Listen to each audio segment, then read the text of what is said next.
So this is the miracle work. So we started today from out of time, and it's going to be quite a step to talk about something that has related to humanhood or anything like that.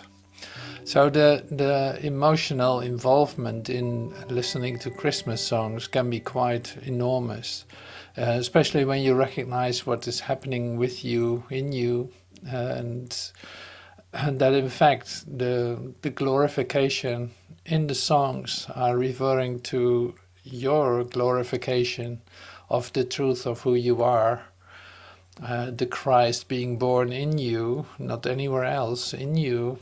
And first it looks like it is being born in like a barn, in a little thingy where you can put a baby in.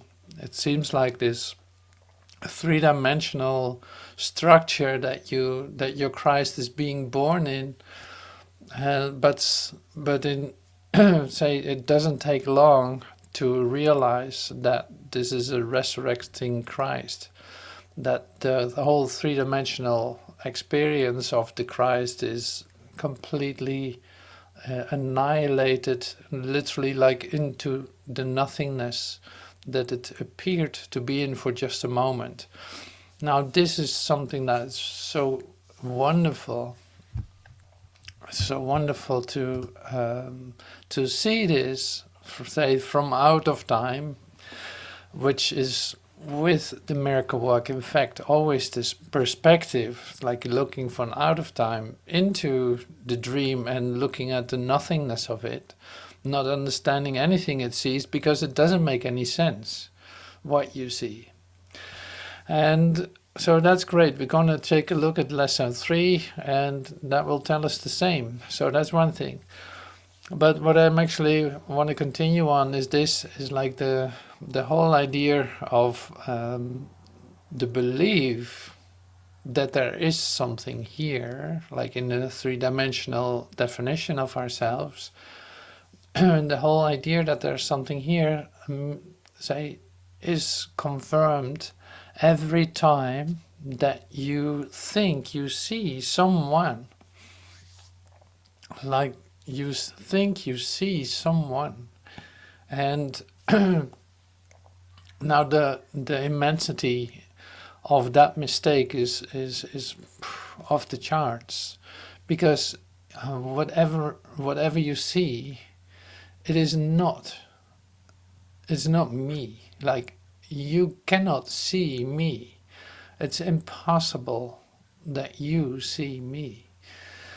And because it's too immense to see. Like, it has nothing to do with perception any longer. It's impossible to see it.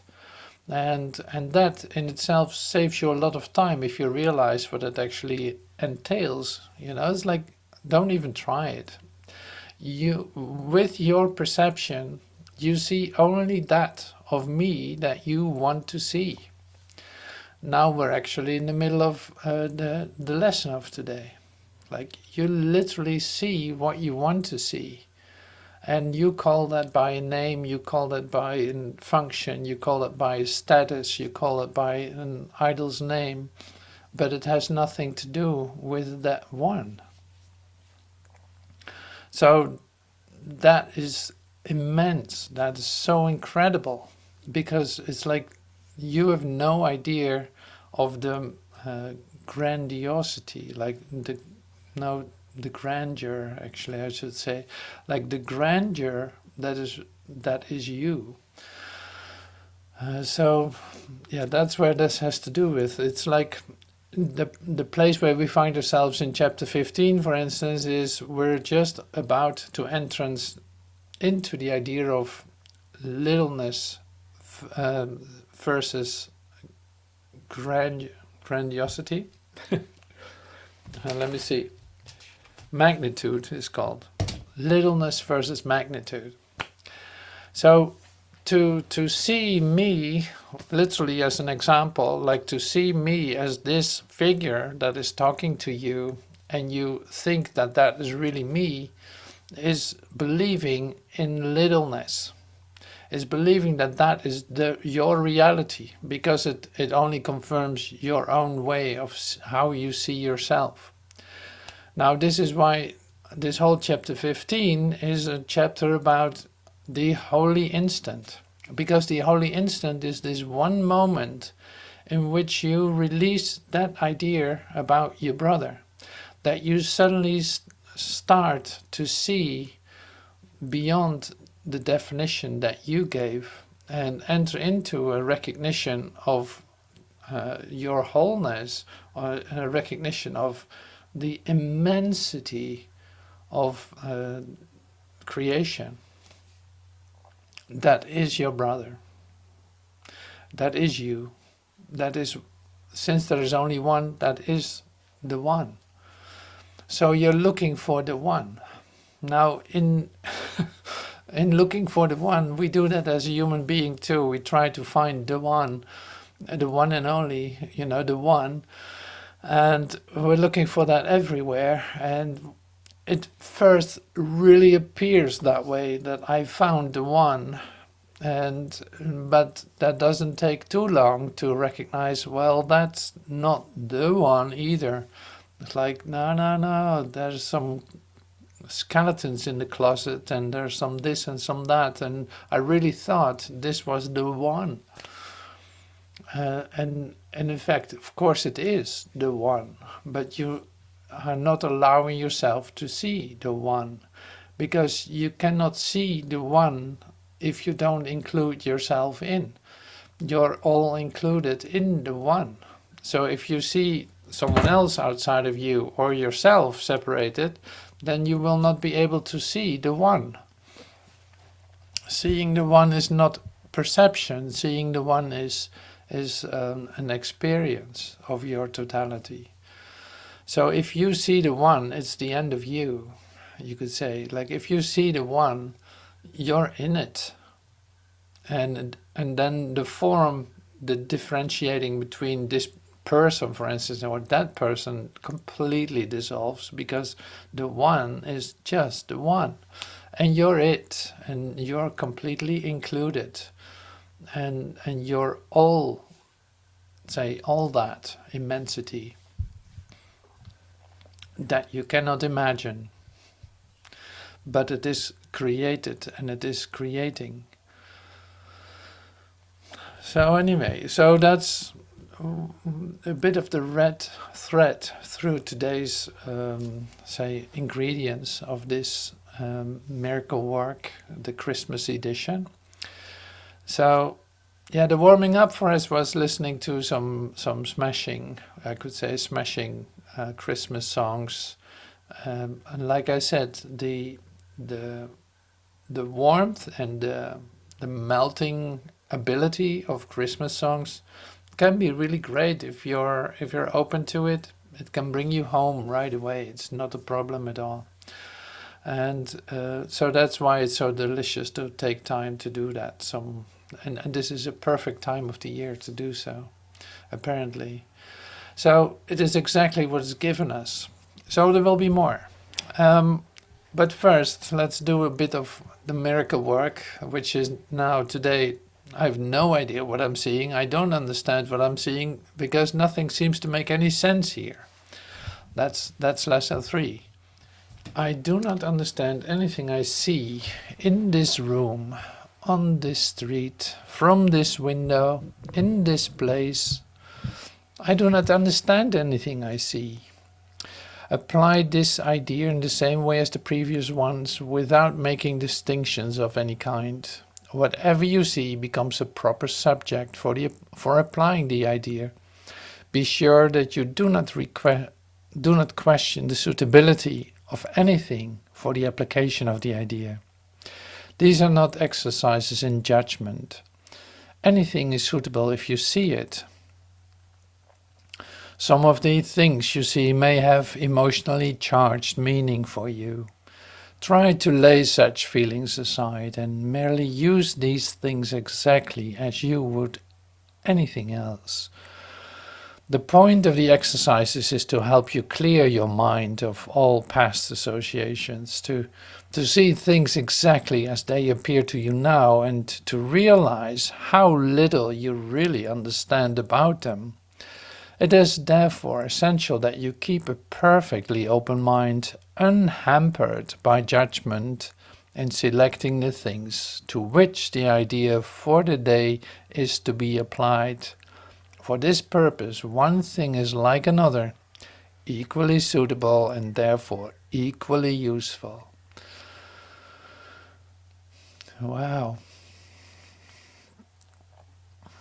Whatever you see becomes a proper subject for applying the idea. So let's do this for just a minute. I do not understand anything I see in this room, on this street, from this window, in this place.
Okay, wonderful.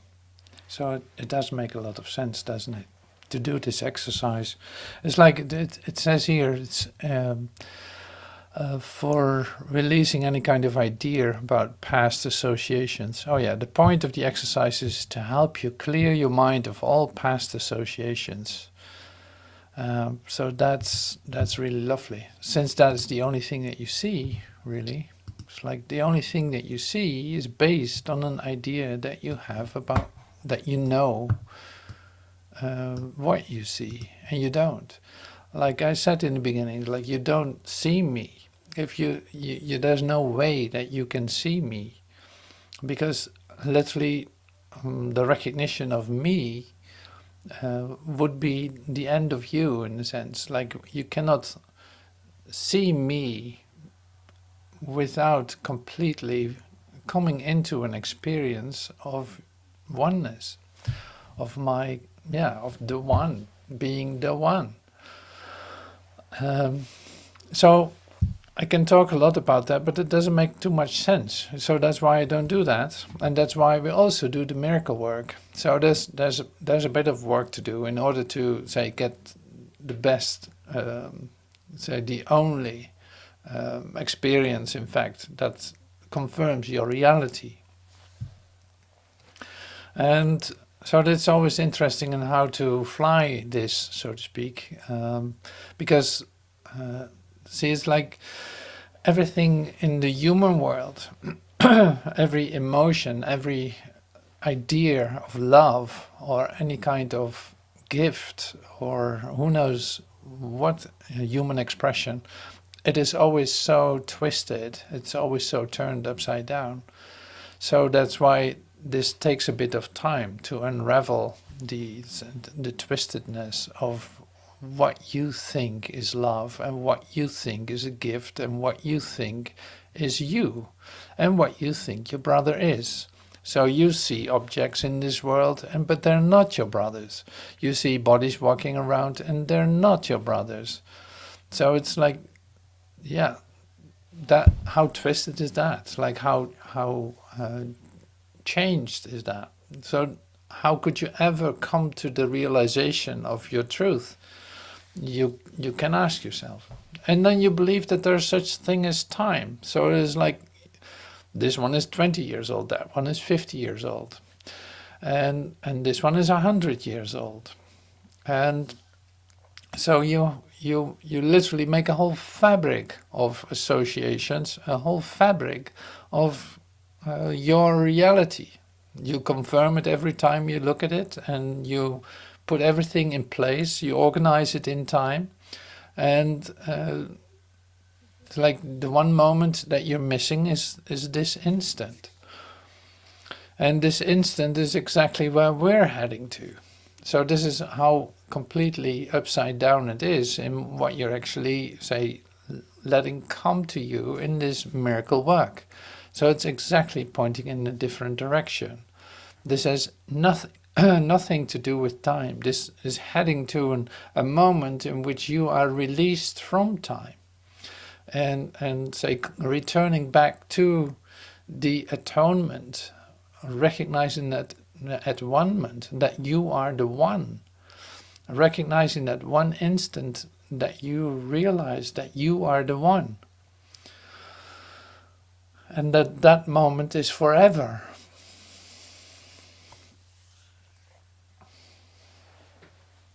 See, that's why this can sound really technical or psychological, or that's because, in fact, the whole reversal takes place in your perception. You're going to see that you have no idea what you see. It doesn't make any sense. Like you gave it value, but if you don't do that, it disappears. So this is how psychological it is. It's like you are so anxious about this and that. When you actually take a look at what you're afraid of, and you allow yourself to dive deep into that, it disappears. It is not what it appears to be. The same with your brother, that you hated so much. You didn't actually take a good look at your brother. You didn't allow yourself to become one with your brother. How could you then possibly say anything about him if you see everything but his truth? That doesn't make any sense either. So that's why this forgiveness needs to be total. Anything that you perceive in time is a denial of your true essence.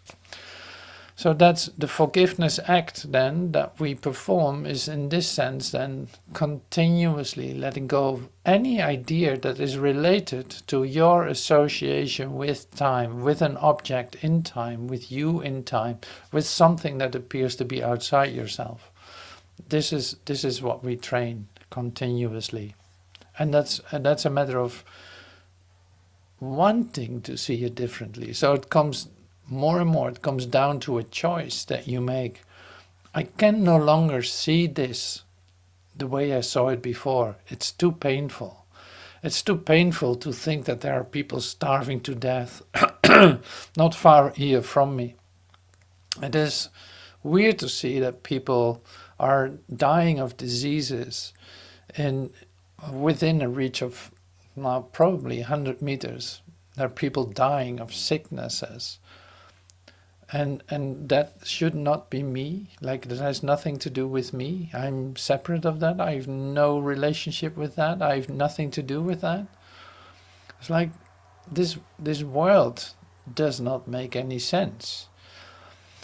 And it has no meaning. Yeah, we learn this by the lesson, but are you really seeing that? Like, still you want to choose the parts that you like about it, and certain persons that you like about it, and yeah, you try to say collect that together and call it your life, that everything is okay. You know what I'm saying? It's like that is a very limited, a very littleness review of your life. It's very small. So that's why we come together and practice this. Like, this cannot be it. It simply cannot be it. Like, God did not create this. Like, it doesn't feel like completion. It doesn't feel like wholeness. It doesn't feel like a complete light in glory, so to speak. So there's something wrong here. I don't understand anything what I see. There must be something wrong here in this picture, like because this picture doesn't seem to make any sense, and I don't want to put my trust in what doesn't make any sense. All right, so that's great. Now, the next section that we're diving into with chapter 15 is called The End of Doubt in the Blue Book, or Time and Eternity in the Urtext. So they changed the title from Time and Eternity to The End of Doubt. Now, the end of doubt is a theme that's definitely in here. And time and eternity, that's why I had like, oh, okay, there is a relationship. They must have changed it for a reason. And it's interesting to come into what is actually the difference between the titles. Now, one of the differences between time and eternity is that it puts it in a broader perspective. The end of doubt is taken from the view of in fact, the psychological view of a human being that sees his end of doubt. Like he sees that there's no reason to doubt any longer when you enter into a different experience of yourself that at the same time doesn't have anything to do with the human psyche at all. So that's kind of, yeah, interesting in that sense. So it was received by Helen Schuckman and Bill Tedford. You know, it was received by them, two psychologists. And there was a Kenneth Wapnick related to it too, who also had ideas about how this should be done. So they transformed this title then from Time and Eternity into The End of Doubt. That's interesting. So it's interesting for me to see that. It's like now it becomes practical. Time and eternity is like there's no end to it. It seems like. But the end of doubt is there is an end to doubt.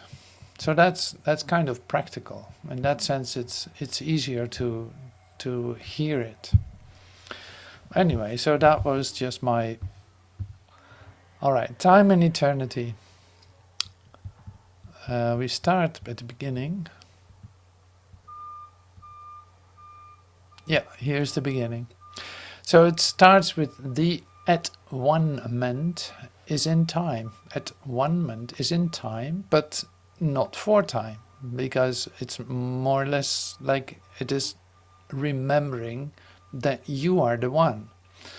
So that remembrance takes place in time, but that's also the end of time. Right? That makes sense when I say it like this. Being for you... see, this is really lovely. Being for you, it is for the eternal, because you have nothing to do with time. That's only a temporary confusion. That's all. But there's nothing about you that had anything to do with time whatsoever, whenever, never. So the at-one-ment is in time, but not for time. Being for you, it is eternal. It is for the eternal. What holds remembrance of God, yeah, there you go. What holds remembrance of God cannot be bound by time. No more are you. Unless God is bound, you cannot be. So I love the way this is expressed. It's like so watertight, you could say. It's like completely clear. Unless God is bound, you cannot be. And God is not bound, so you cannot be. An instant offered to the Holy Spirit is offered to God on your behalf. And in that instant you awaken gently in Him. So that's the occurrence. An instant offered to the Holy Spirit is offered to God on your behalf. And in that instant you will awaken gently in him. Okay, so far so good. We get this. In the blessed instant, you will let go all your past learning. And the Holy Spirit will quickly offer you the whole lesson of peace. What can take time when all the obstacles to learning it have been removed? Truth is so far beyond time that all of it happens at once. All of time happens at once. For as it was created one, so its oneness depends not on time at all. Be not concerned with time, and fear not the instant of holiness, which will remove all fear. For the instant of peace is eternal, because it is holy without fear. So in the blessed instant you will let go all your past learnings. And what is past learnings? Is all your fear, in fact. Because it's always related to fear and limitation. The instant of peace is eternal, because it is holy without fear. See here, another expression. Be not concerned with time, and fear not the instant of holiness, which will remove all fear. Be not concerned with time. So we're getting ready to leave time behind, and that's an active, decision, or letting go. You could say it's an active act. Letting go. Truth is so far beyond time, like it has really nothing to do with time. And truth is created as one. Okay, so I continue. Blessed is God's teacher, whose joy it is to teach God's Holy Son His holiness. His joy is not contained in time. His teaching is for you because His joy is yours. Through Him you stand before God's altar, where He gently translates hell into heaven. For it is only in heaven that God would have you be.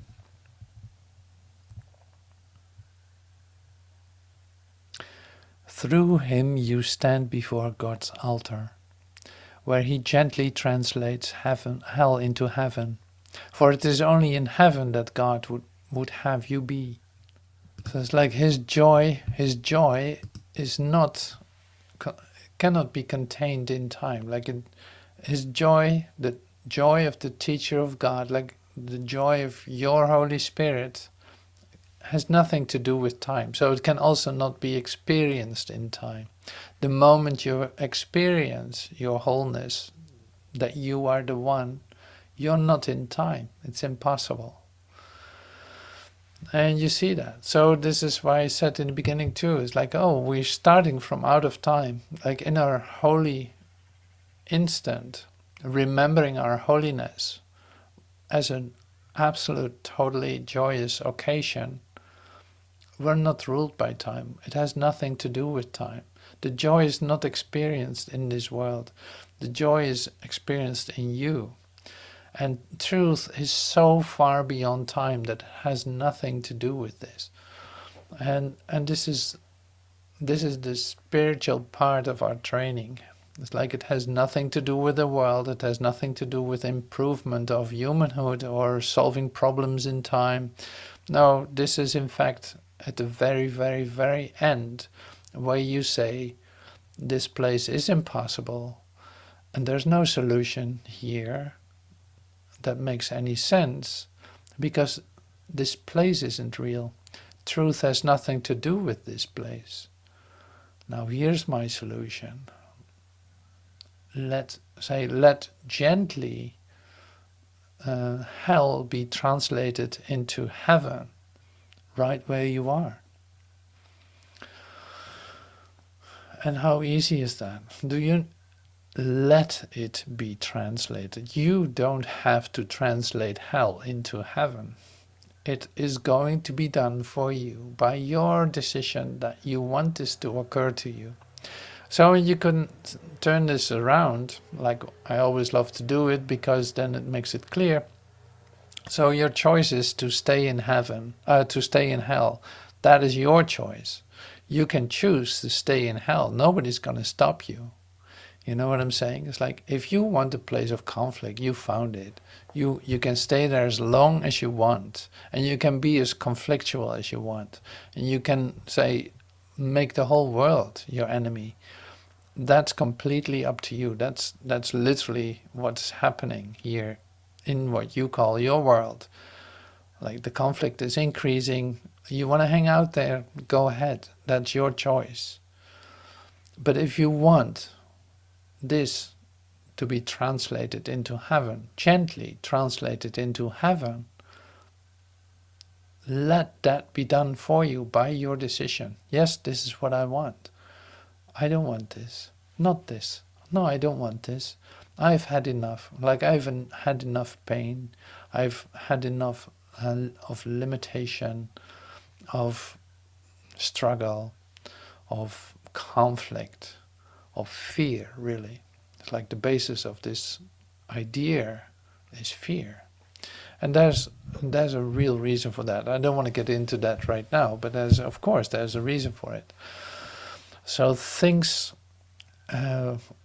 like the things of time are going to be translated into heaven. Not one thing at a time or anything. It's like, no, it's more like suddenly you let go of any kind of idea that you hold in time about yourself, about your brother, about what you think is going on here.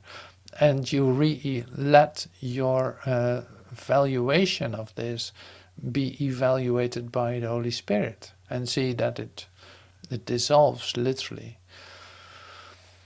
Just like I said, if you really look at if you really look at me, for instance, if you really look at me and if you want to see me, you will not be able to do that, because when that recognition comes that you see me, it is the end of you. You disappear right into that. And this is how that is. It's like you enter into a whole idea about yourself where everything is included. Well, it is not the opposite of time. It is not the opposite of this world. No. It is what is true about you. It's like it is the representation. It is the expression. It's the expression of creation. Like I said, I try not to talk about that because it doesn't make any sense to talk about it. So it's a definite experience, and it has nothing to do with time and with this place. Okay, returning back to the sheets. Great support today. And it's lovely to read. Blessed is God's teacher, whose joy it is to teach God's holy Son, His holiness.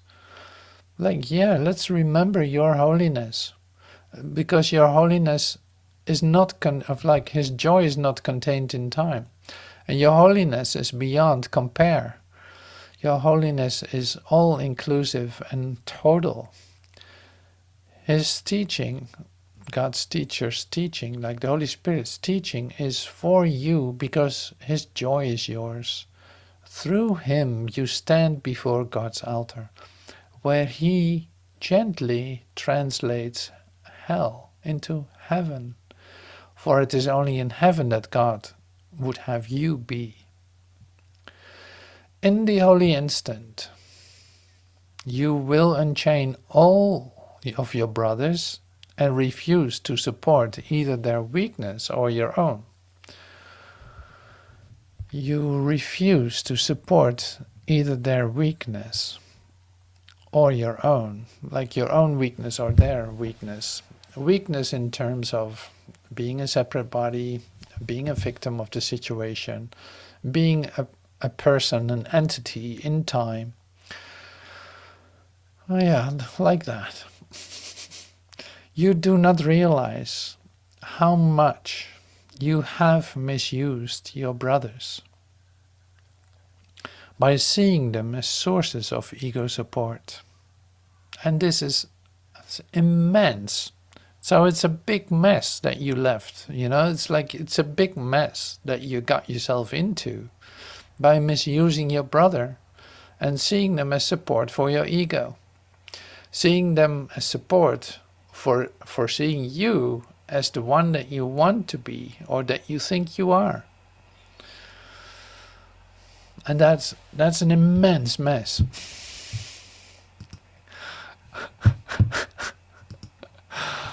Do you need examples of that? Like you use your brother continuously, like you have misused, because it's now going to be the last moment that you do it.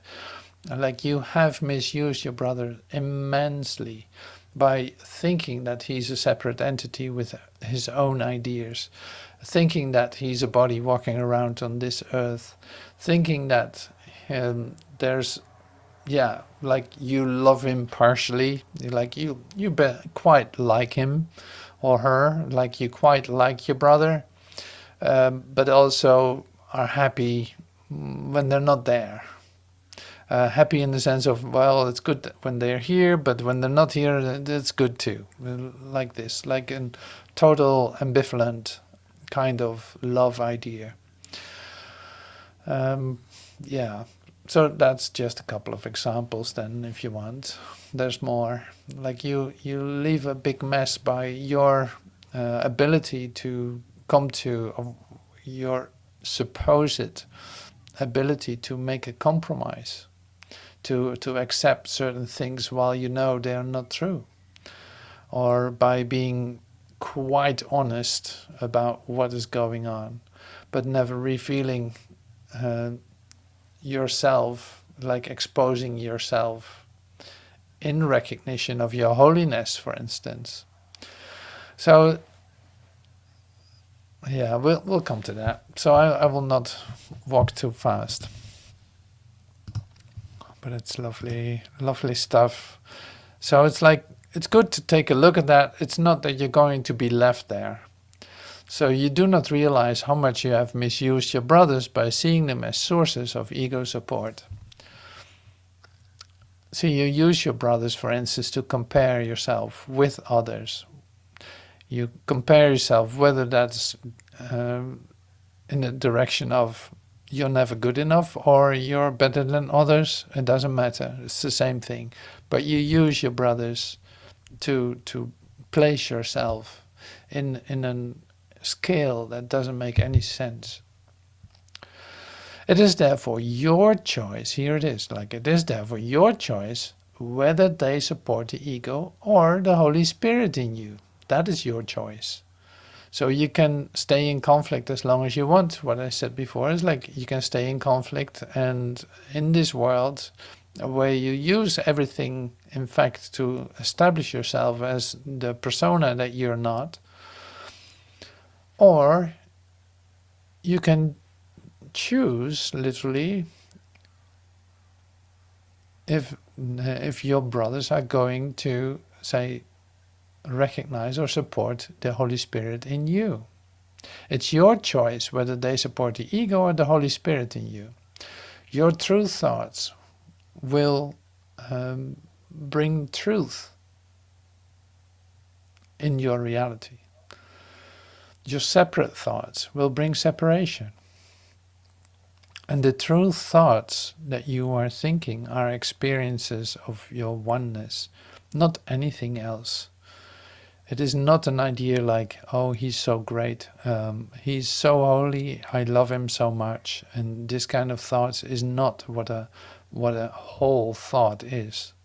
No, the whole thought is then the experience of you in the recognition of your holiness as well as your brothers.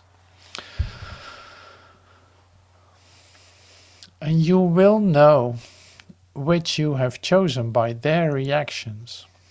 Now it becomes really, in fact, critically conflictual, or not.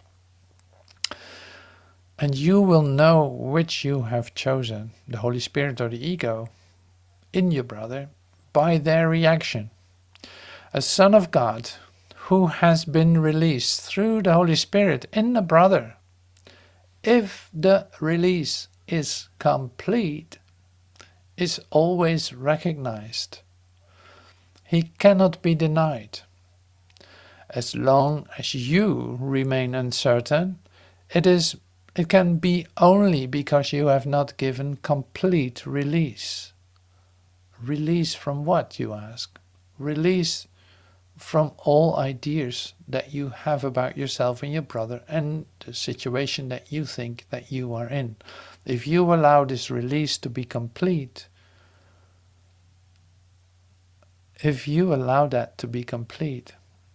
like that is always recognized. Now, and how difficult is that? So as long as you remain uncertain, it can only be because you have not given complete release. No, okay, so that seems to be a difficult exercise. Like, whoa, that's a little bit above my pay grade. That's too much to ask. And then it's like, no, it's very simple. It is so simple that it's doable. Like, it's absolutely doable. You see, like we started this moment together with listening to some Christmas music. Now here, for instance, you are very gently invited to release yourself, to say fall into a complete collapse of your ideas for just a moment, and have something else come into your awareness of wholeness, of your complete connectedness with your brother. That release, if you allow that to be total, it is noticed. You can feel it, in other words. You can experience it. And you might want to do the same thing, and you should. Why not? So it's like, it's just an invitation to recognize the Holy Spirit at work. Everything that made so much sense up to this point of release suddenly dissolves into nothingness. Like, it doesn't need to be defended anymore. Suddenly you literally fall into a release moment in which something else takes over. Literally, like the light comes into your mind. You feel, you recognize your brother as the most lovely one that you cannot even take a look at without completely, say, dissolving into the heart of God. This is the holiness we're talking about.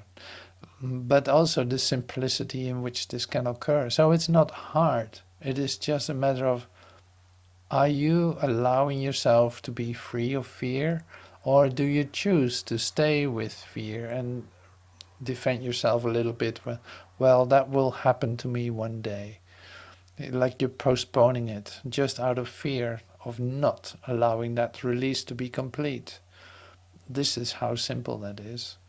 And this is your possibility for healing. And it's like, yes, release your ideas about yourself. Give up, because none of this is so.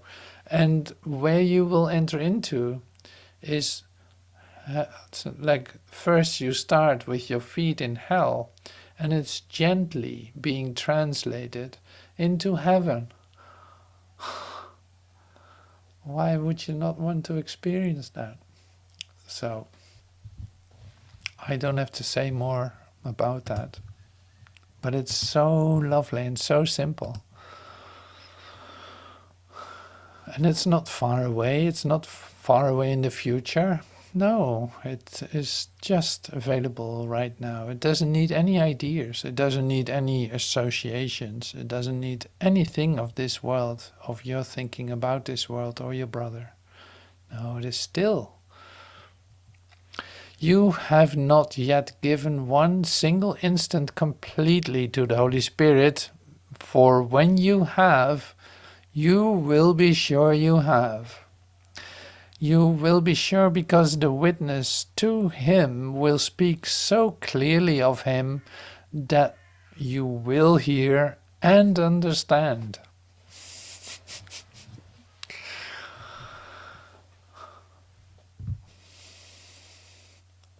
So the joy that is related to this actual happening is not of this world, is not experienced here.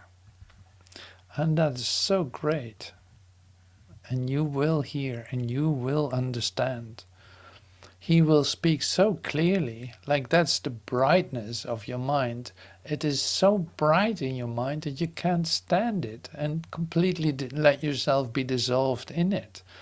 It feels like, yes, I'm home. Oh my God, who would have known?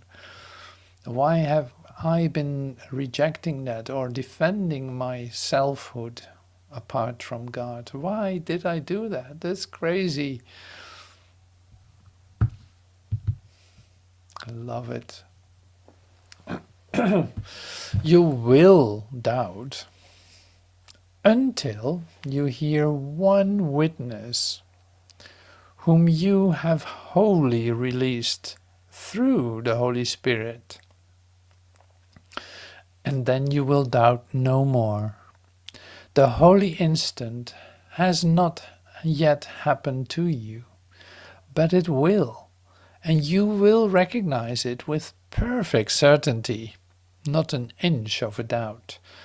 No gift of God is recognized in any other way. Like it is pure, it is whole, or it's not a gift.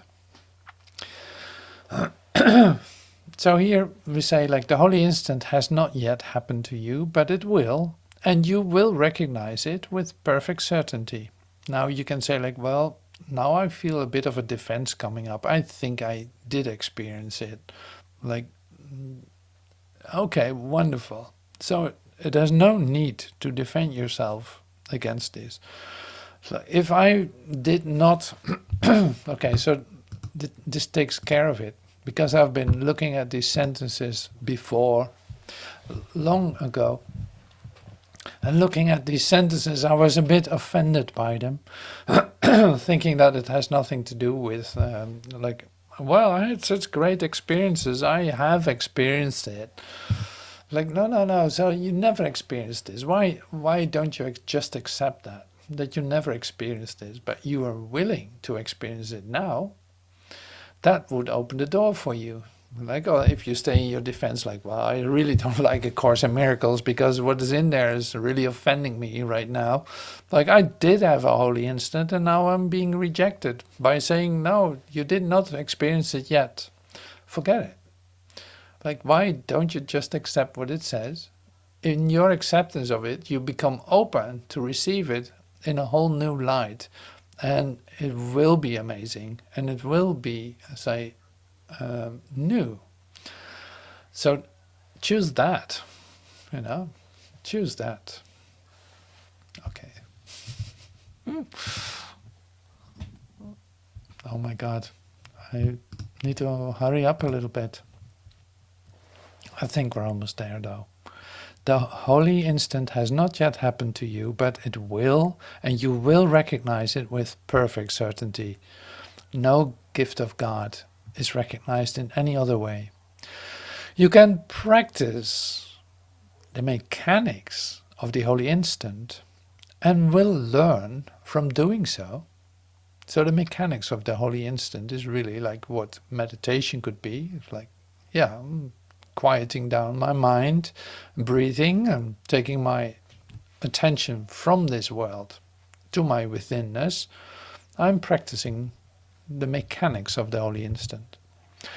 But its shining and glittering brilliance, which will literally blind you to this world by its own vision, you cannot supply. Like, there's nothing you can do for it. And here it is, all in this instant, complete, accomplished, and given wholly. Its shining and glittering brilliance, which will literally blind you to this world by its own vision, you cannot supply. And here it is, all in this instant, complete, accomplished, and given wholly. It's accomplished, it's complete. It's in this instant, it is given wholly. And its own vision, not your vision, its own vision. Start now to practice your little part in separating out the holy instant. Hey, separating out. Well, I'm good at separating out. Yeah, I can do that. Start now to practice your little part in separating out the holy instant. You will receive very specific instructions as you go along to learn to separate out this single second and begin to experience it as timeless is to begin to experience yourself as not separate. Fear not that you will not be given help in this. God's teacher and his lesson will support your strength. It is only your weakness that will depart from you in this practice, for it is the practice of the power of God in you. So fear not that you will not be given help in this. That's a double negative here. It's like, fear not that you will not be given help in this. You wait for it, how much help there will be. God's teacher and his lesson will support your strength.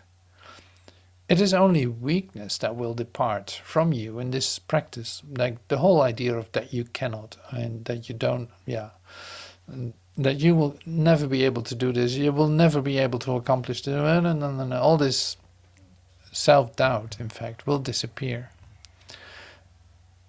For it is the practice of the power of God in you. Use it, but for one instant. Use this power, you could say, for but one instant, and you will never deny it again. Who can deny the presence of what the universe bows to in appreciation of and gladness? Before the recognition of the universe, which witnesses to it, your doubts must disappear. Who can deny the presence of what the universe bows to in appreciation and gladness? Before the recognition of the universe, which witnesses to it, your doubts must disappear. Like if you catch one glimpse of your holiness, all your doubt will be forever vanished, will be gone. Okay, so now, the last thing then for this moment together is the lesson of today, lesson 335, I think it is. Lesson 335. I choose to see my brother's sinlessness. Forgiveness is a choice. Here we go.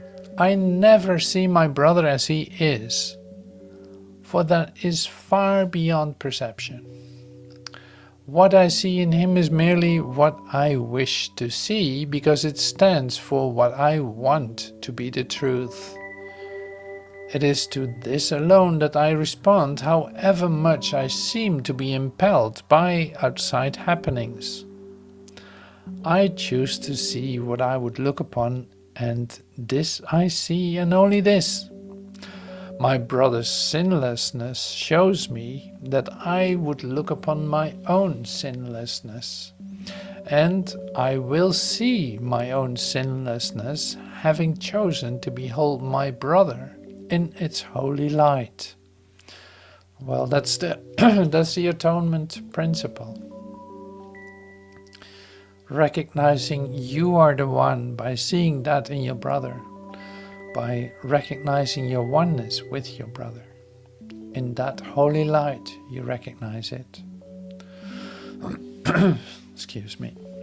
What could restore your memory to me except to see my brother's sinlessness? His holiness reminds me that he was created one with me and like himself, like myself. What could restore your memory to me except to see my brother's sinlessness? His holiness, like his holiness, reminds me that he was created one with me and like myself as one. In him I find myself, and in your Son I find the memory of you as well. I choose to see my brother's sinlessness.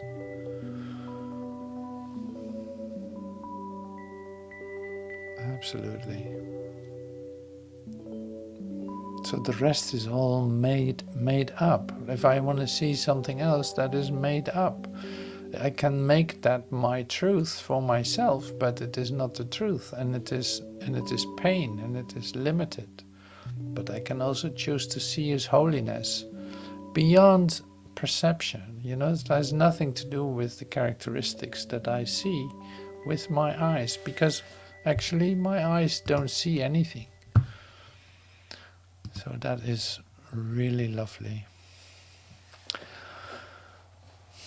All right, this is the Miracle Work Christmas edition.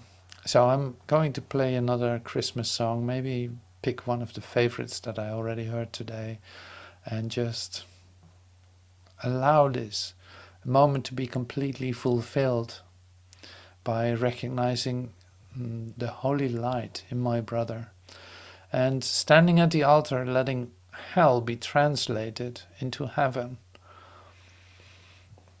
Yeah, let's practice that. Why not? Let's allow that. Let's decide for that. So thank you so much for your presence today, and love to see you soon. Thank you so much. Bye for now.